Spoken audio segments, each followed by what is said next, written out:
مولوی گفته است و در این روزگار ما بسیار به درد جامعه ما میخورد، این است که یاران یاران زی هم جدایی نکنید، در سر هوس گریز پایی نکنید، چون جمله یکید دو هوایی نکنید، فرمود خدا که بی‌وفایی نکنید. یعنی وحدت ما را از همون وقت مولانا آرزو کرده است و تا امروز هم این ربایی واقعا به درد ما میخوره. یک خوش خبر شنیدیم که شما از مسکو برگشتید و مکافات بین الخلقی را گرفتید برای مجموعه نوی که به زبان روسی چاپ شده بود. بله، اون مجموعه روسیش مالین ادجده، تاجیکش دعای باران در بسیار روزنامه ها غلط ترجمه کردن. چون که یادشان نیست اون شعر من که یا جا نیایشی باران گفتن، یا جا کیم چی دیگه ترجمه کردن، یا جا رشته باران ترجمه کردن. اصلا دعای باران است که سال 89 در همین دوشنبه چاپ شده بود. اون کتاب ترجمه ولادیمیر سلاوخین بود و این جایزه نیلوفر چند وقت تعطیل کرده بود چون شوروی پاش خورد و اصلا مرکزش در بیروت بود. اگر اون مناسبت ها امروز برقرار بودن، من رفته باید جایزه را از بیروت میگرفتم. و اکنون که اتحادیه نویسندگان برست، اینطور هست نامش، اتحاد نویسنده ها یه بین المللی، اونجا همه جمهوری های سابق شوروی وارد نیستن، تاجیکستان وارد است. بنابراین من این جایزه را از مسکو گرفتم و برای همین کتاب دعای باران و راست شگم تشبسکار این مکافات یعنی فاتحه داد. اونجا تیمور پولاتوف است، نویسنده خلقی ازبکستان است اما تاجیک بخارایی است، بسیار مرد جسور و شجاع است، ناترس. در این ثبات مردانه از اینطور مردا باید یاد کنیم. و دیگر شوکت نیازی که برادر فاتح نیازی هستند که مشاور ادبی از جانب تاجیکستان هستند و عموما ادبیات شرق را متصدی هستند. اینا فاتحه دادن و در ماه مارس که من رفتم پیشنهاد شد و محاکمه شد. اول این کتاب محاکمه شد و پیشنهاد شد و من در 20 مای که عجابتش همین که روز تولدم بود، روز تولد من در مسکو گذراندم و با دریافت این جایزه واقعا مکافات دو طرفه بوده. و دوستانم که در دوشنبه آمدن خانم، من نبودم، گفتن که گریخت از روز تولدش. نه، من از روز تولدم نگریختم چون که علاج نداشتم. و همون روز افتتاح آغاز کارهای تونل انزا بود که پرزیدنت منو دعوت کرده اونجا هم رفته نتونستم. یعنی در دو جا نامردی کردم، یا جا مردی کردم در مسکو برای گرفتن مکافات. همطور شد. و اون مکافاتی که گرفتید اون مثلا از همون مبلغ قناعتمند بودید؟ من درباره مبلغ فکر نکردم. مبلغش چندان مبلغ گفتنی نیست، اما در قطار مثلا فیض احمد، فیض و فرسون زاده و اینها، کیخانوف اینها جایزه گرفتن، برای من جای افتخار بود. اما در سابق پیش از پاشخوری شوروی مبلغش خوب بود. حال یعنی که از نو که برقرار کردن هنوز چندان مبلغ گفتنی نیست، جای ستایش نیست. دیگه شرط نیست مبلغ اون بگم، من از شما قرضدار نیستم. لیکن شاید که یکم چیزی خریده باشید که از اون خاطره مونده باشد. کامپیوتر خریدم. برای پسرم کامپیوتر خریدم. بسیار خوب. برای یک کامپیوتر رسید سر به سر خلاص. دیگر یک ضیافت دادیم برای دوستا، تمام آمدیم. و ضمناً گویم که سفارت ما در مسکو، رمضان مرزایف، به این افتخار همین جایزه من تقریباً برای 50 نفر یک ضیافت خوب از جانب تاجیکستان ضیافت کرد و همه دوستای دعوت کردیم.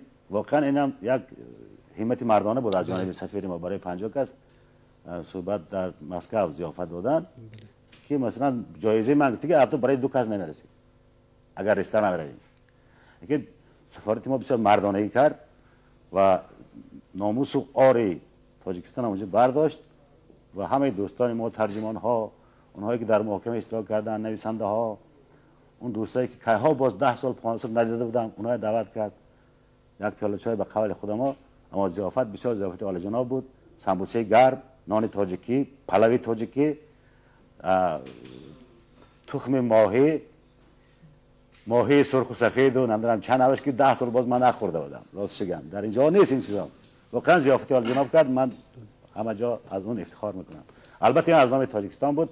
من در همون محفل گفتم که این برای من نیست، برای فرهنگ تاجیکستان است، برای ادبیات تاجیکستان است، برای ملت تاجیک است که شکر خدا این وضعیت آمده است که مثلا سفیر ما برای یک شاعرش یا برای یک مناسبت همطور اصلا که بسیار ساده است، لیکن در مکافات بین المللی است. بله. اگر همون پولی هم مکافات میرسید من خودم ضیافت میدادم، چون سفیر دید که پولی من به همون مکافات نمیرسد، این مردانگی کرد. من تشکر میگم.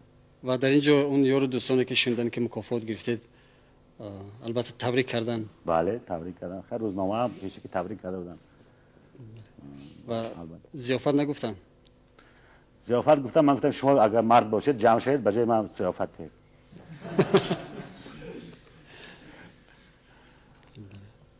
سوال دید من پیشی از شما خواهش میکنم سواله ساده چند بار عاشق شده، چند زن دارید، چند بچه دارید، معشوقه که در شعراتان تفسیر کردید که هست، این خیلی سوالا ندید. این سوالا بسیار ساده اند، زمانش گذشت مثلا.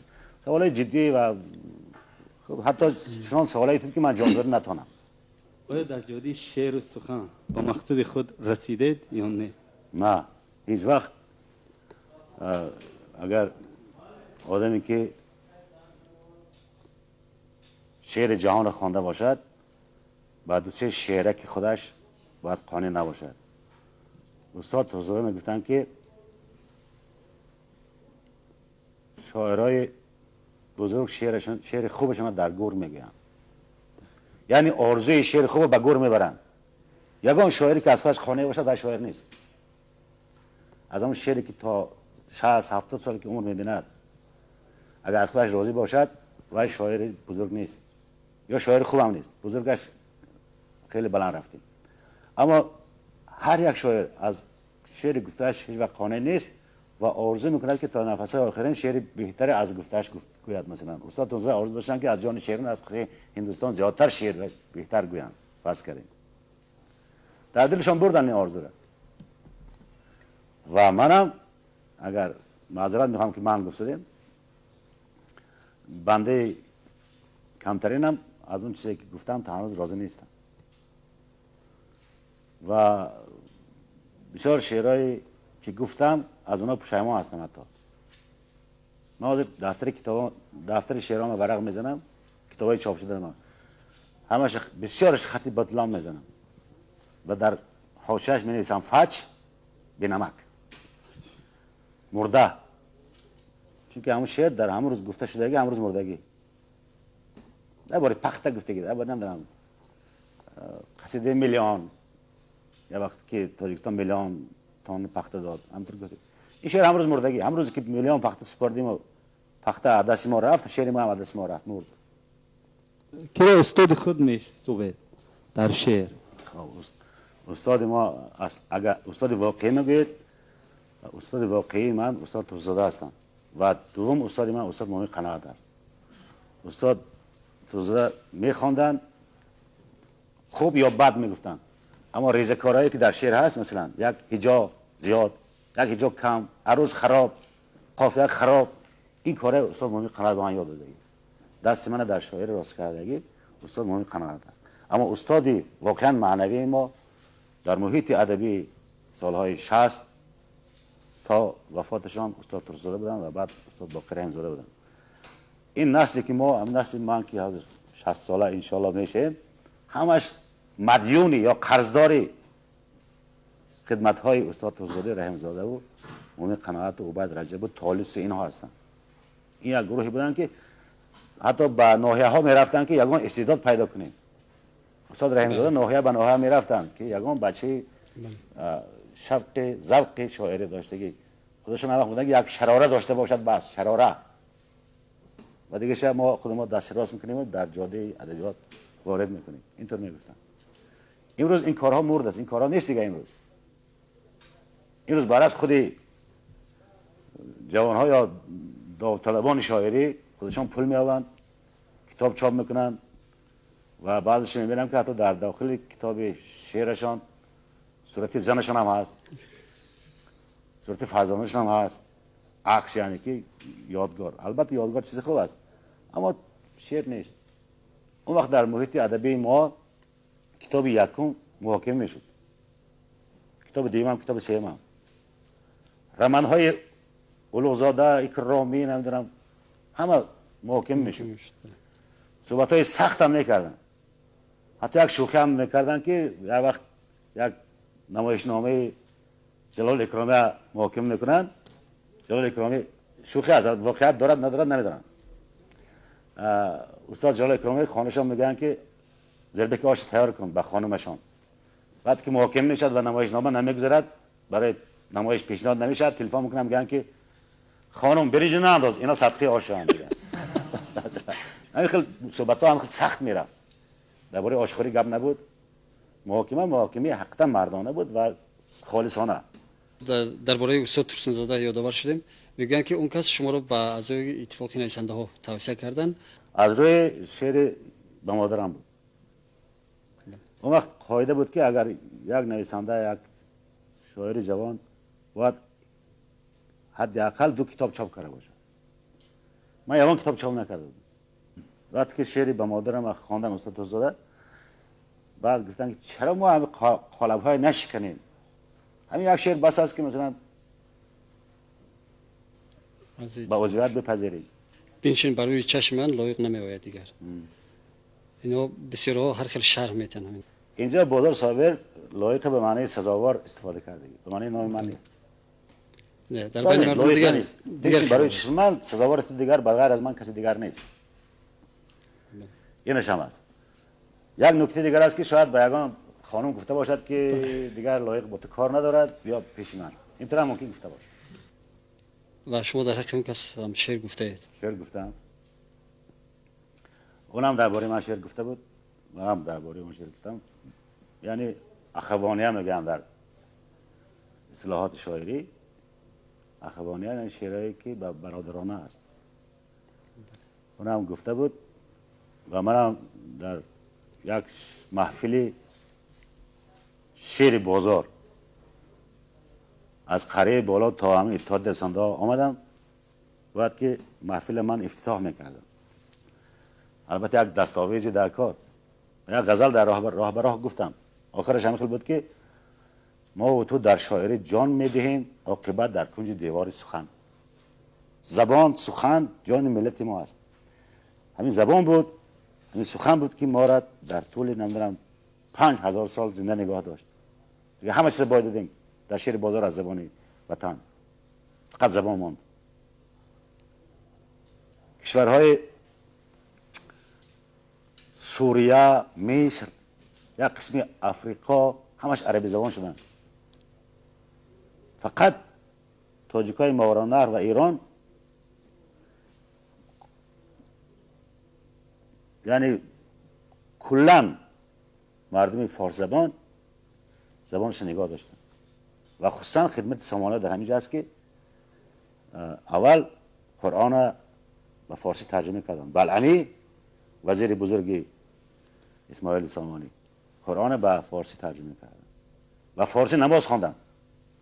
و قتیبه ابن مسلم در مسجد جامع و بخارا نماینده گذاشت و گفت که به هر کدام بخاره 2 درم میته یا 3 درم که به عربی خورن. بخاره 2 درم میگرفتن و میدراندن به فارسی نماز بخوندن. این هم مردانگی است. ما توسط مطبوعات دوری آگاه هستیم که یک مقاله از طرف دانشمند ایرانی علیرضا قزوه به چاپ رسید و نهایت یک جنبش کلانی رو در ساحه نقد و ادبیات شناسی ما به وجود آورد و امروز اکثر هواداران ادبیات بر این عقیده اند که جوابی سزاوار به نقد علیرضا قزوه از جانب دانشمندان تاجیک هنوز گفته نشده است بله.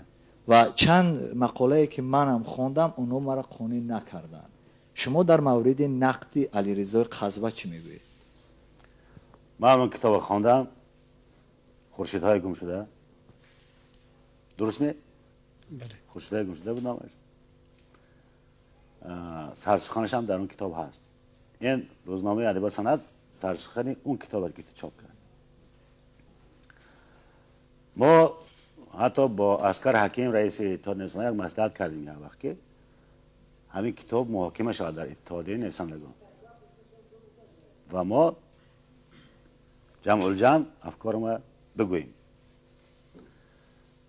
من از نظر که میگه بعد از شعرهای تاجیک وزنش خراب راضی هستم، قافیه خراب راضی هستم، اما از نظر شناختن محیطی همه شعرها پیدا شدن.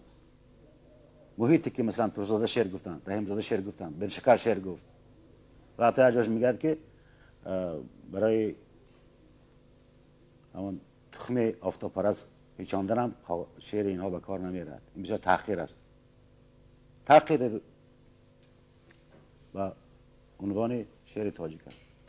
در خصوص زبان میگه که زبان یعنی بی پیرایه است، اینطور میگه. زبان تاجیکی را یا شعر تاجیکی را در محیط خودش باید آموخت. یا میگه که شعر تاجیک شعر آهنگ های مذهبی ندارد. چرا این بار به ما تحمیل میکنه، یعنی بار میکنه. محیط زندگی ما که 70 سال محیط کمونیستی بود، واقعا وقتی که استاد توزاده میگن که هر نفس، هر قطره خون، هر تار موی هم کمونیست، همطور بود. استاد همین خیلی احساس میکردن خودشون، همینطور بود. یا مرشکر یا باقر امزاده یا لاهوتی. کلمه شهادت رنجبری لاهوتی یادتان باشد، به جای کلمه شهادتی قرآن کلمه شهادت رنجبری. بابا محیط همطور بود. بنابراین شعر ما در همین محیط باید شناخت. اگر در محیط نمایوشی چو ملک شعرا بهار و عشقی و عارف قزوینی و ایرج مرزا اینا بسنجید، واقعا تفریقی زیاد داره. بنابراین ما همین خیلی حال وصلت داریم که بدون رنجش اون کتاب محاکمه شد و واقعا شعرهایی که قزوه انتخاب کرده است بسیار شعرهای خراب هم هستند از شعر تاجیک. یعنی شعرهای خوب یک طرف مونده است و شعرهای خراب بسیار ضعیف انتخاب شدن.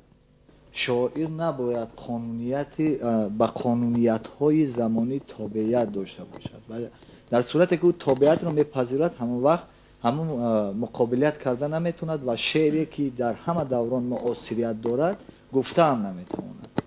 و ما اگر مثلا دیدی ما فقط در دایره یک محیط محدود اگر باشد به ادبیات، پس آینده ما چی میشود؟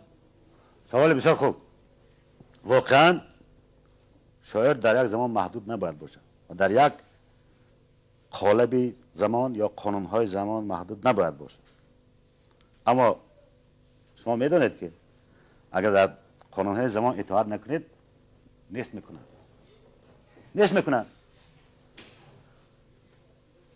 همین ملک شعرا بهار در زندان در ستایش محمد رضا شاه پهلوی شعر گفت، حالا که خود محمد رضا شاه حبس کرده بود. بعد که از زندان آزاد شد گفتن که چرا تو درویی کردی؟ گفت که برای زنده مانم کارهای دیگه ما دوام تیم. میفهمید؟ کارهای دیگه ما دوام تیم. فردوسی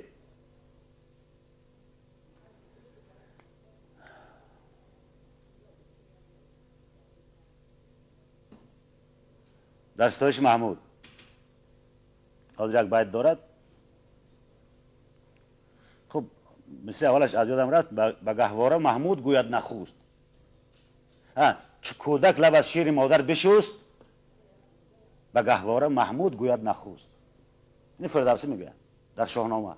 یعنی محمود ستایش میکند به خاطر آنکه شاهنامه بپذیرد. بعد که نمیپذیرد میگه که چو اندر تبارش بزرگی نبود نیارست نام بزرگان شنود. باید آزاد باشد شاعر، نویسنده، هنرمند باید آزاد باشد. این آزاد بودن نمیتونه. حتما یگان کاری کند که یگان کاری کردنش در کار که عقیده هاشه یا شعراشه یا رمانشه بگوید. وگرنه البته اثر بزرگ آفریده میشد و بیچاره مردک نان میخواهد، نان برای فرزندش نان میخواهد. غم اینو اگر باشد نشم است. بله.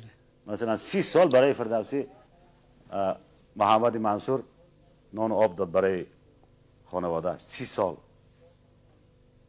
بکوشم نیازم نیارم به کس گفت. بعد شد خدا محمد منصور کشتن. در آخر عمرش فردوسی خوارزار شد. میدونید. بنابراین بعضا با زمان سازش کردن لازم میشد. البته به خاطر اون که اثر بزرگتانه هم چاپ کنید هم در زندگی همونه ببینید به چشم خود. بعد مردن بهترین میدونید خوشبختی هنرمند چی هست؟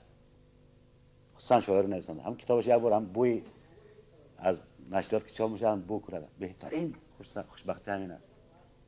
یک کتابی نوی شما فریاد بی فریاد است چاپ شده است و این از نسبت دیگر کتاب های شما خیلی فرق میکند، زیرا که شعرها اون اثرهای در اینجا جا گرفتن که از درد همش انشا شدن و امروز وقتی که همچون خواننده هم کتاب خودتون رو به دست میگیرید بیشتر کدام دردها باز شما رو به تشویش میآورد؟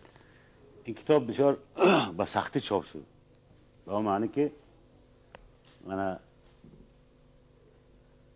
من در تمام طول این بدبختی ها در همین دوشنبه بودم و همه این بدبختی ها رو دیدم.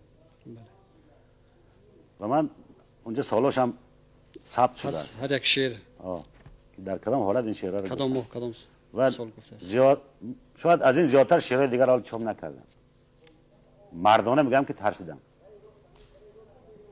چون که اون شعرها اگه چاپ کنم ممکن من پیشوا روبرو نمیشدم. اون شعرهایی که بیرون از این کتاب اگر اونها چاپ کنم عجب نبود که من پیش شما روبرو صحبت نمیکردم. برای کمتر احتیاط کردیم. شعرهای با انشالله وضعیت خوب شد.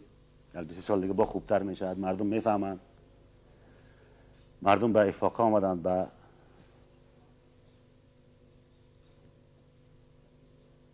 خلاصه آمدند که دیگر اون طرف ورطه است، ورطه هلاکت ملت است. این شعرهای همین حاصل رنج های از سال 90 اینسون و بعضی جا بسیار حتی تندم رفته است اینجا. مثلا این سگدلان که خدمت ایام میکنند از نام خلق را اعدام میکنند، همین باید بس است. سالهای 80 وقتی که کتاب های شما چاپ میشد آنها رو در رف کتاب ها نمیافتیم، در رف کتاب های مغازه های کتاب فروشی، زیرا که از درد دل خلق، از درد دل جوانان بیشتر شعرها بودن و با مردم تاثیر میکردن و زود به فروش میرفتن. ولی امروز قیمت کتاب کمتر کاسته است که مردم قدر رو نمیآورن. مغازه های کتاب هم قریب نیست. حیات زندگی ما چه صحنی خنده‌باب شد. مغازه کتاب بود، مغازه شراب شد. بله. ها، مغازه کتاب مغازه شراب شدن. بله. همین کتاب واقعا اگر از نرخ اصلی که در نشریات صرف میشد، کاغذ نمیدونم غیر واکزا، خیلی ارزان است. لیکن مردم پول ندارن. این یک. مردم پول ندارن. یک. دومش این که مردم از معرفت دور شدن. من یادم است در همین مغازه وطن من می آمدم برای دستنویس دادن، مردم نوبت می ایستادن. بله. کتاب من بخرم، من امضا کنم. حاضر فرض کنیم خودم برم در کوچه هم کتابم برارم، فرض کنیم اون کوچه با مغازه کوچه میشینم. اولش من هم قدر مسخره میکنن این خلق ما که لایق کتاب فروش کرد. این یک. دومش به ته یک تهم تو امضا کن پول نمید. این بود. دومش که ممکن هیچ کس هم نبیاره. یگان ادبیات شناس شما رو به طور تنقید کرده است که شما این تنقید رو در حق خود ناحقانه میشمارید. همه تنقیدهایی که بودن درست بودن، اما خصوصا در سالهای جوانی ما وقت بیشتر از جهتی غایت تنقید میکردن. مثلا یک شعر درباره اگر زادگاه حتی گوید این محل پرستی کرد، وطن بزرگ ما شعر درست، وطن بزرگ ما شعر بود، لیکن آخه من خونه نفهم دارم فلان دیه ریخ یا نه. درباره اونم گفتم ممکن اینکه حافظ شیراز این خستایش کرد از چی و محل پرست بود بس کردیم، یا گلوسار یخش گفت محل پرست بود. او بابا جایی که خونه نفهم ریخ حتما زیادتر از دیگر جا محبوبیت دارد برای انسان. یا درباره مادر خودت شعر گویی. از این جهت تنقید میکنن که این وطن محدود و اینترنشنالیست نیست و غیره و کذا. یا نظر قافیه و وزن هم تنقید میکنن. درست بود. ما حاضرم میگم حالا هم ما در وزن عروض، در علم بلاغت تمام شاعرای توانای ما غلط میکنن. خصوصا وقتی که شعر ما از کریلی برمیگردونید با فارسی. مثلا در آغاز کلمه های اونجا عین نوشته نمیشه، همچنین در زبان در کریلی. بله. مثلا در کریلی آن مصری من بسیار نغز است. در چشم من عکس قاتلم خواهد ماند. او میگه که اگر گاو و گوسفند کسی که میکشد در عکس کشنده در چشمش میماند. میگن خیلی گپ است. نمیدونم از نظر فیزیکی درست است یا نه. من هم گفته که اگر من اون کس کشد در چشمش عکس من خواهد ماند، در عکس قاتلم. فارسی برگردید در چشم من عکس عین قطعی می‌نویسید، عین زیاد است. خراب، وضع خراب. بنابراین کریلی ما از این جهت غلط دارد، اما فارسی از این جهت از نظر عروض خوب است. بنابراین هر یک کسی که میخواهد شاعر باشد، ادیب باشد، حتما باید خطی نیاکان خوب بداند. شما خود را شخصی عاقل می‌حسابید یا نه؟ من نه. نه. من کاملا خودم عاقل حساب نمی‌کنم. چرا؟ تو بابا یا اون کس کامل نیست. نه کامل نه اون من. در این دنیا اون کس کامل نیست. من هم کامل نیستم. این بوده نه. کم عقل دارم کم. لیکن کاملا عاقل نیستم. گر مای نخوری لایق کی لایق دورانی. یک سال بعد 60 می‌دارم. تا 45 سالگم کم شراب می‌زدم و تا سحر تا ساعت 3-4 شب کار می‌کردم. به خاطر مستی نمی‌خوردم من. اگر من شب و روز مست باشم این کمی نیست. هرگاه که شما عشق میگین در نظر مثلا به فکر شما این مناسبتی بین زن و مرد در نظر دارید یا که یگان چیز دیگر؟ اولا دلبستگی انسان به انسان است. گفتم که لیکن در بین انسان‌ها شما مشاهده می‌کنید همین من در زندگی که یک تیش مثلا یک خیل مرد عموما به زن توجه نداره. میدونید نه؟ یک خیل زن عموما به مرد توجه نداره. میدونید نه؟ یعنی عشق ندارد وای بعد یک چیز به پول عشق داره، یا دیگه به مال، یا دیگه نمیدونم کارفر هست. میبینید که آدمه بله. لیکن اینا همش اما دو چیز است. همین عشق حقیقی انسان به انسان من در نظر دارم در شعرهام. عشق شما امروز به چی است؟ عشق من زمینه است. عشق من به خانم ها است. بیاد یک شعر عشقی خونید من. بیاد. عشق در دل شعله صبح سعادت بوده است. عاشقی احساس بخشش های قسمت بوده است. در جوانی عشق بود و دولت دنیا نبود. اون همه بی دولتی ها خوب دولت بوده است. بس که از پای روان ماندیم حسرت میخوریم، از پس خوبان دویدن هم غنیمت بوده است. در فلک جستن ستاره صنعت است و در زمین خویشتن را گم نکردن نیز صنعت بوده است. آدمی بعد از زوال عمر میفهمد که عمر یک نظر بر آسمان با چشم حیرت بوده است. بهترین گنجی که آدم یافت گر سیم و زر است، بهترین گنجی که گم کرد و محبت بوده است.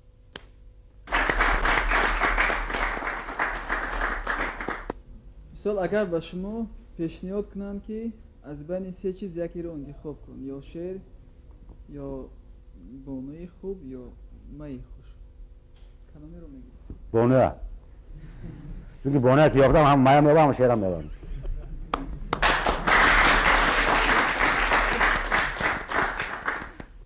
استاد امروز شما خود را کمونیست می‌شوید؟ نه نه. انسان در زندگی نه یک بار و دو بار محیط خود را عوض می‌کند و اگر به هر یک نوآوری حیات انسان تغییر یابد، پس او رطوبت سیماب است، نه انسان. شما با این فکر خب راضی ما هستید یا نه؟ فهمیدم. یعنی شما گفتنه که در هر حالت من تغییر میخورم. بله. من فهمیدم، همین درست گویی نمیشه. من نه گفتم که من اعتقاد داشتم 20 سال کمونیست بودم. اعتقاد داشتم. همون روزی که حزب کمونیست پاش خورد، اون قدر دلم ماند که این قدر حزب بقوت در یک بین 2-3 ماه به هیچ مبارزه تسلیم شد، از بین رفت. دلم ماند اگر تمام حزب کمونیست مبارزه میکرد، منم قطعی مبارزه میکردم برای با نگاه داشتن حزب کمونیست. و من در عرضه من خیلی نیستم. من گفتم این حزبی که خودش دفاع کرد نمیدونم، من از بین رفتم. شاعرانی درباره که فروخی عنصری اسدی با فردوسی یک بدیخوانی میکنه و در این آخری وای استاد فردوسی غالب میبید مانند سنان گیو در جنگ پشن. چون آرز تو ماه نباشد روشن، مانند رخت گل نبود در گلشن، مژگانت همه گذر کند از جوشن، مانند سنان گیو در جنگ پشن. و امروز بعد از امروز بعد از 1000 سال شاعر پیدا شد که در بدیهی فردوسی چیزی گفته باشد. یک استاد خودی از برای من می آمد، بسیار بالیده تا بود، گفت که لایق ترانه دارد. من گفتم قطبی چرا ندارد؟ همین حالت باشد ممکن پیدا شد. همین حالت شاعرایی که در محفلایی که ما بشینیم میشد مثل بیت‌های عجیب پیدا بشد، شوخی البته، لیکن همون محفل اونجا و محفل سخت بود، مسابقه سنجیدنی تاب بود، تابی شاعری. استاد بود کم چقدر در بزم اسماعیل سامانی بیت‌های هم تو بداهتاً گفته بود. خیلی ممکن محیط ساختن در کار که همین بعد شاعرات میتونن یا نمیتونن بعد مهم میشه. نظر شما به نظیره چه است؟ مثلا نظیره یک شکل شعری است، جای دارد در ادبیات. وقتی که با شعر شما نظیره نوشتن شما چه قبول کردید؟ نظیرهایی که نوشتن به من خوشم نآمد. مثلا جانبیک نوشت، با چند کس مخامس نوشت، یا مانند نوشتن. شما که رئیس بنیادی زبانی فارسی ترکی هستید، بله، چی در توی دارید؟ این زبان واقعا میراث سامانیان است.